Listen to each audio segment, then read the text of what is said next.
Welcome to CITAM ChurchOnline. This is Pastor Karita Mbagara, the senior pastor at CITAM Karen. Today I want to talk about God encouraging us and building us not to despise the things that we do for Him, even when they start in a small way. In fact, in the book of Zechariah, chapter 4, verse 10, the Bible tells us, "Do not despise the days of small beginnings."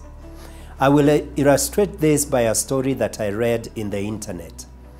There was in 1847 a 46-year-old man called Jeremiah Lampere. Jeremiah was very committed to God and he wanted to witness to people. But his attempt to reach out to people through leaflets and even one-on-one witnessing did not bear much fruit. In fact, he became so discouraged. But he thought, let me try prayer.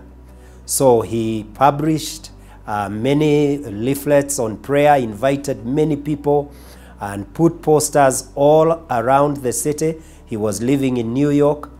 And on the first day that he invited people, which happened to have been a Wednesday, he found himself all alone.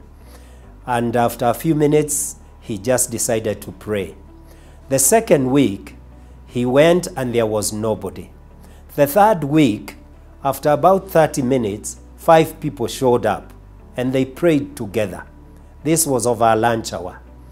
On the fourth week, 10 to 20 people came. Over time, people started coming for the prayer meeting. And it was not long before pastors started showing up in his prayer meeting and decided to go and start lunch hour meetings in their own churches.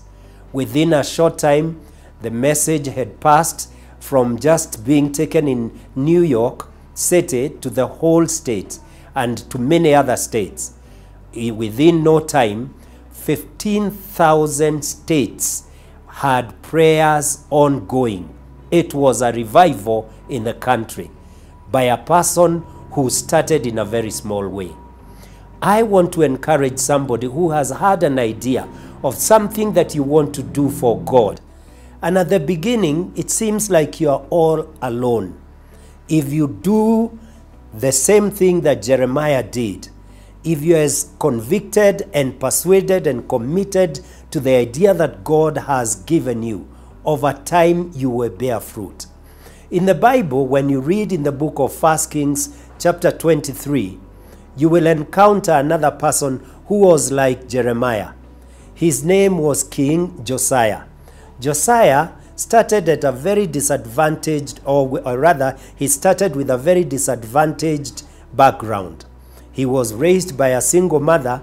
His grandfather was a terrible worshiper of idols. His own father had failed, and he started ruling while he was a teenager. But it is it's Josiah who turned Israel back to God. Having started from a disadvantaged background, he was able to bring the people of Israel to worship God. At the end of his life, the summary of his life is found in the book of 2 Kings, chapter 23 and verse 25, which says, "Neither before nor after Josiah was there a king like him, who turned to the Lord as he did, with all his heart, and with all his soul, and with all his strength, in accordance with all the law of Moses." What happened? He found the word of God, read it, was convicted of it, he had it read for the people, and over time people returned to God. I am persuaded that you, my reader, has an idea that God has given you and that he wants to use to bring a great thing to happen in your life and in the lives of others. But maybe you have despised it because right now it is small.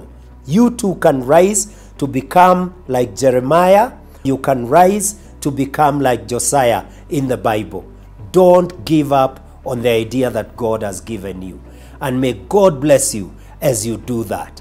Let me hear what you think about what I have said, using the social platforms that are listed here below.